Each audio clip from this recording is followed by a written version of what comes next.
Assalamualaikum warahmatullahi wabarakatuh. Saya harap kamu semua dalam keadaan sehat, ceria dan sudah bersedia untuk mulakan sesi pembelajaran kita untuk hari ini. Kalau sekiranya kamu semua dalam keadaan tidak sihat ataupun kurang sihat ke apa, jangan lupa cepat-cepat makan ubat dan banyakkan minum air, okey? Okey, untuk hari ini saya akan terangkan dengan lebih jelas dan lebih terperinci berkaitan dengan kata bilangan. Okey, pernah dengar apa itu kata bilangan? Okey, mungkin kamu pernah dengar sebelum ni ataupun kamu sudah lupa apa itu kata bilangan.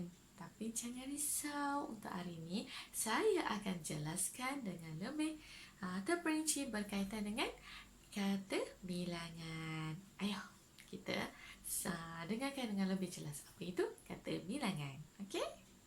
Okey, nak tahu dengan lebih jelas apa itu kata bilangan? Okey, kata bilangan memberi maksud. Kata bilangan ialah kata yang digunakan untuk menghitung atau membilang sesuatu.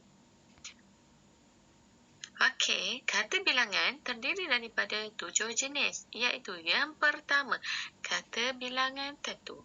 Yang kedua, kata bilangan tak tentu. Yang ketiga, kata bilangan pecahan. Yang keempat, kata bilangan pisahan. Yang kelima, kata bilangan himpunan.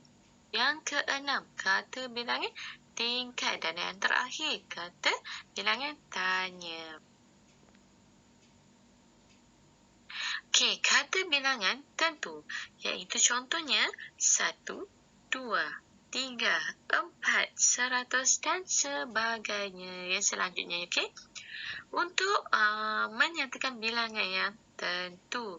Okey, untuk tahu lebih lanjut apa itu yang bilangan yang tentu, contohnya mesti diikuti dengan penjodoh bilangan yang tentu.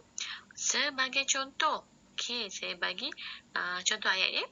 Adik ada menyimpan 2 biji guli di dalam kek seluarnya. Okey, contoh ayat seterusnya. 50 hadiah berupa hamper disediakan untuk acara sukaneka itu. Okey, kata bilangan tentu dia merujuk kepada bilangan yang kita nyatakan dan mesti diikuti dengan penjodoh bilangan yang tentu. Contohnya macam biji, lo semua tu hadiah. Okey.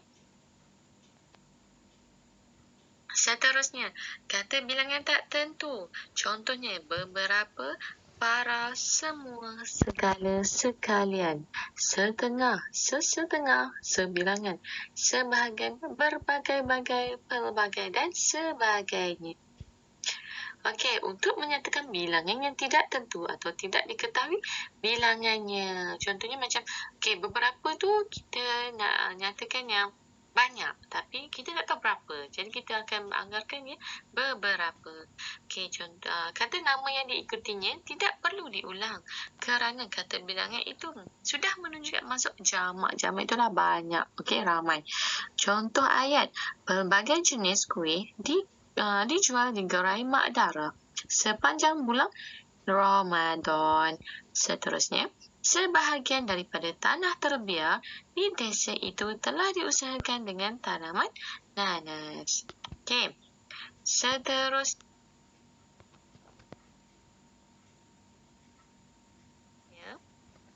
kata bilangan pisahan. Contoh, setiap, tiap-tiap, masing-masing. Untuk menyatakan bilangan yang dikira satu persatu atau berasingan. Okey. Menyatakan boleh kita kira lah satu persatu tu. Okey, para tetamu duduk di tempat masing-masing apabila majlis hendak bermula. Pada setiap petang, Dr. Rizal akan menutup kliniknya pada pukul 6 petang. Maknanya dia dah tahu. Okey. Okey, seterusnya, kata bilangan pecahan sebagai contoh, 1/4, 2/3, setengah, separuh, 3 suku. Okey, untuk menyatakan bilangan perkara yang terhimpun yang mana selonggok sebanyak lagi. Contoh ayat, separuh daripada harta datunya telah didermakan kepada rumah anak yatim. Seterusnya, isi 3 suku air mineral ke dalam botol yang mengandungi pewarna itu. Okey, seterusnya, kata bilangan tingkat. Contoh, pertama, ketiga, ke-9, ke-1000. Maknanya mengikut tingkat ataupun urutan. Okey, contoh untuk menyatakan urutan atau giliran sesuatu frasa nama. Sebagai contoh, peserta yang mendapat tempat ke-6 hingga ke-10 akan menerima cedera hati. Seterusnya, Anya telah berjaya mendapat tempat pertama dalam pertandingan lukisan. Okey, kata bilangan tanya sebagai contoh. Berapa? Mana ingin menanyakan berapa jumlah bilangan tu. Okey. Untuk mendapatkan maklumat tentang bilangan sesuatu. Okey, bila kita tanya, okey, tu adalah untuk kita mengetahui, untuk mendapatkan sesuatu bilangan tersebut. Sebagai contoh, berapakah jumlah buli yang terdapat di dalam bekas kaca itu? Okey, seterusnya, harga sebuah kereta sorong yang berwarna hijau itu berapa? Okey. Sekian, terima kasih. Okey, saya harap kamu semua faham dengan penerangan yang saya jelaskan. Sekiranya tidak faham, kita akan jumpa di kelas seterusnya.